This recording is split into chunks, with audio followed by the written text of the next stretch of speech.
Now Steve's going to show us something that's called high intensity interval training, as we're moving and blending in the aspect of dynamic balance and endurance.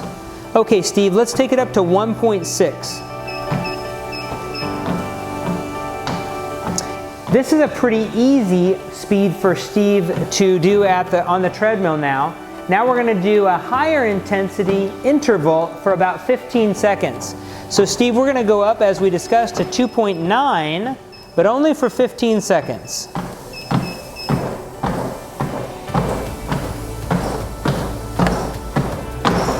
Now we're going to slow Steve back down to a comfortable speed at 1.6 for about 3 times that length, or for about 45 seconds. With high intensity interval training, you are doing exactly what's described. Higher intensity segments, small intervals, and you're going back and forth between an off or an easy cycle and a hard cycle, but you're never completely stopping. Steve, let's go back up to 2.9 again now, and we'll do that for 15 seconds.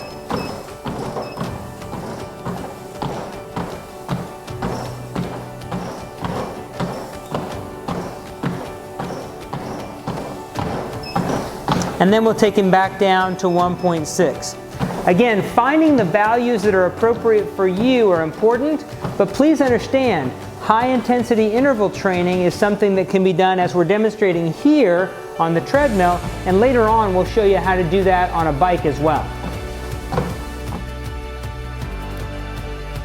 Jamie's going to show us how to use the bike as a strengthening device for one of the most important muscles in the body for a person with Charcot-Marie-Tooth, and that is the front of the shin, or of the lower leg.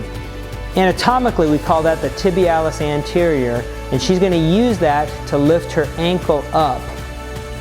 Okay, so you'll notice she's going to pedal the bike backward now, and she's doing this with a bike that either has a cage, which holds your foot to the pedal, or even ideally something where you're wearing a shoe that clips into the pedal.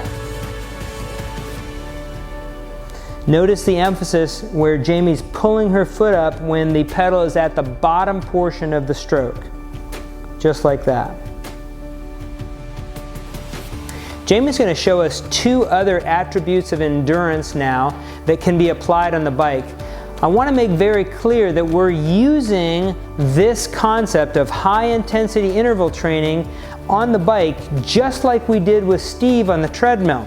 Those are not the only 2 ways to use high intensity interval training though. You can do that with weightlifting, with swimming, and many other forms of exercise.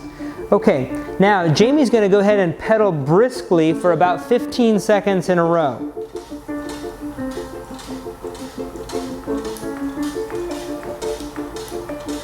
Five, 4, 3, 2, 1. Now she's going to intentionally pedal slowly.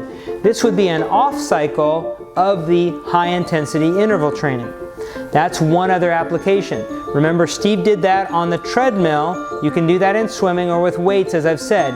You want to have about a 3-to-1 ratio where the hard effort is coming for 15, 20, 30 seconds, and then the easy cycle comes 3 times that amount.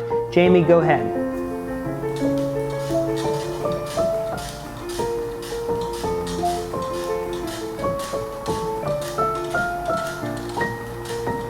Five, 4, 3, 2, 1. The other aspect of high intensity interval training that's important to understand is that Jamie could do this on the bike while she takes the resistance up. So the high intensity could be in terms of resistance or in pedal speed. Go ahead, Jamie. So now she's pedaling against heavy resistance for 15 seconds. And then she can take that back off as well. The third application for this is that Jamie could actually be doing standing and climbing on the bike for 15 seconds as well. She'll do that as the final expression of what we can do on the bike for endurance training. Then in the off cycle, she would sit back down at a lower resistance. Great job, Jamie.